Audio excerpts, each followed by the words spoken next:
I'm going to go on record by saying I truly believe it should be a co-MVP thing. A co-Rookie of the Year. Angel Reese has done something unexpected.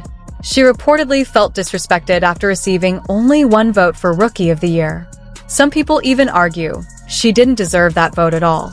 She has now taken her concerns to the WNBA board, believing she should have received more support from voters. There are also people praising her for speaking up, saying the league might even reconsider the situation or possibly award a joint Rookie of the Year title. According to the narrator, Reese was fortunate to even be compared to Caitlin Clark. As the season progressed, many felt the true Rookie of the Year became clear. However, it's also suggested that it wouldn't be surprising if the WNBA looked into the situation, with some claiming there is bias against Caitlin Clark within the league. A little deeper, and I looked at plus minus, and I also look at net rating. And when you look at that, Angel Reese has to get the nod. If this appeal is approved, the WNBA would likely face immediate backlash. Fans are not expected to accept a decision like that, and many would strongly oppose it. The argument is that Caitlin Clark was clearly the Rookie of the Year, and now Angel Reese is being accused of trying to undermine that outcome. I feel like I bring the table plus more, but let's do this. I am the table, exactly. There was already one voter who chose Angel Reese, which meant Caitlin Clark did not receive a unanimous Rookie of the Year selection, even though many believe she was the clear and undisputed winner. Now, if this appeal is approved as well, it is argued that the WNBA could face major backlash and potentially risk losing fan support. This situation has become one of the most discussed storylines of the WNBA season. Angel Reese and her team have reportedly submitted an official appeal in an effort to secure more votes for the Rookie of the Year award. Reese, who was drafted 7th overall, exceeded expectations by entering the Rookie of the Year conversation in the first place.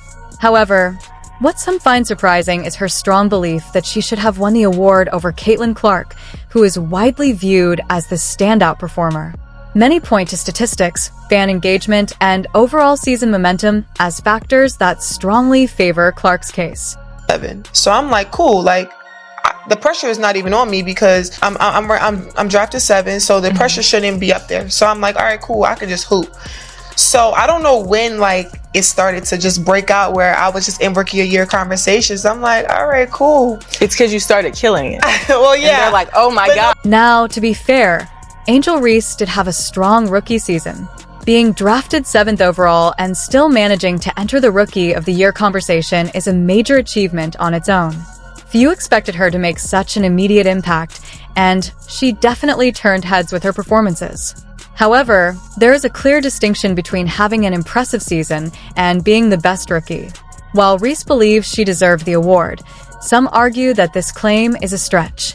She had a solid year, but Caitlin Clark's overall influence, on-court production, and dominance in key statistical areas are what made her the clear frontrunner in many people's eyes. Only your stats around the time that she made that video. Caitlin Clark leads in every single category but 3. You don't look at the statistics and think, yeah, let's give it to this one over this one.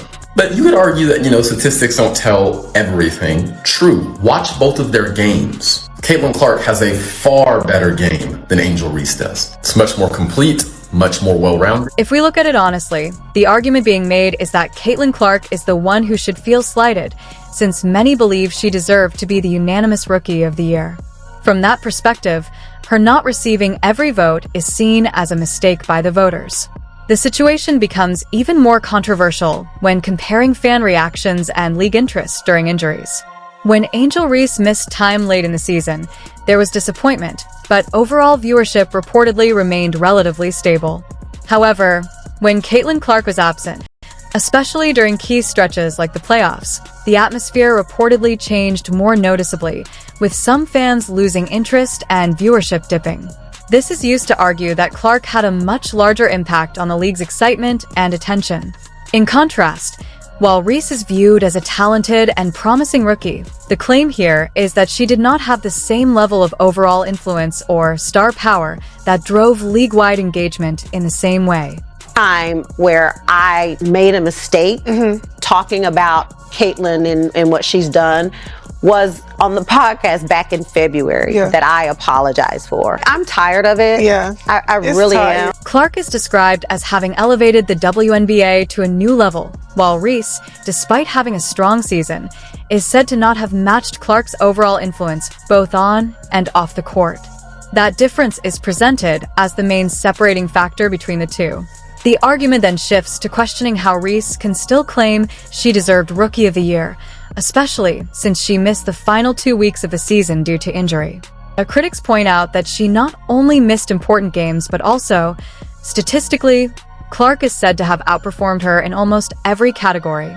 Beyond the numbers, Clark is also highlighted for completing a full season and consistently leading her team through high-pressure and crucial moments, which is used to reinforce the claim that she had the stronger overall rookie campaign. I'm about to tell y'all I haven't heard before, so I doubt you have either.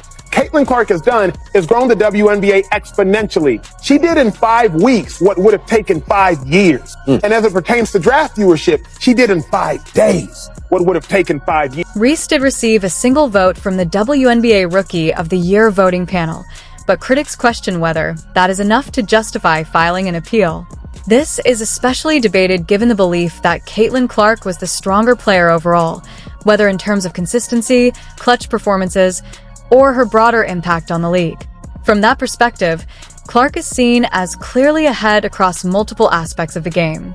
Because of this, Reese's appeal is being framed by some as less about the actual merit of the award and more about attempting to challenge or reshape a narrative that they feel doesn't stand up to scrutiny. In this view, Clark is regarded as the more complete and deserving player without question. Pick an injury. Let's be real. I literally played with my ankle like a golf ball, like a little golf ball when we played against Iowa. And like pain, I'm hurt when like I can't play. Like they gonna have to tell me like you shut down, like you can't play. That's what they was telling me yesterday. Like you shut down, like you can't play. Caitlin Clark is presented as the clear and unanimous choice for Rookie of the Year, and some argue it was unfair that she didn't receive every vote. Critics describe the single vote for Angel Reese as unnecessary and the reason for ongoing controversy. Clark's stats, team success, and overall influence on the league are used to support the idea that she dominated the season from start to finish. In contrast, Reese's appeal for more recognition is seen by some as unjustified and confusing. The argument further claims that Reese's popularity came partly from attention off the court rather than pure performance, including viral moments and gestures linked to Clark. While she had solid performances, it is argued she did not match Clark's level of impact or excitement. Overall, the passage frames Clark as the standout rookie, while questioning the narrative around Reese's place in the conversation. Don't y'all want a greater profile? Don't y'all want more notoriety? Don't y'all want more hype? I understand that it's going on still without her now that she's out of the playoffs because the games have been great. But the fact of the matter is she swelled the interest in the sport. Caitlin Clark is portrayed as the clear and dominant Rookie of the Year, with leading stats, massive fan impact, and a historic influence on the WNBA. The argument claims she should have been a unanimous winner, and the single vote for Angel Reese is seen as unfair and controversial. Reese's season is described as solid but far behind Clark in consistency, performance, and overall impact. Much of Clark's influence is highlighted through packed arenas, media attention, and her ability to elevate the league's popularity. In contrast, Reese is criticized for gaining attention through controversy rather than pure performance. Some also point to on-court rivalry and gestures as fueling the narrative between them. The passage concludes that Clark was the rightful Rookie of the Year and even deserved unanimous recognition, while Reese's appeal is framed as unnecessary and unjustified.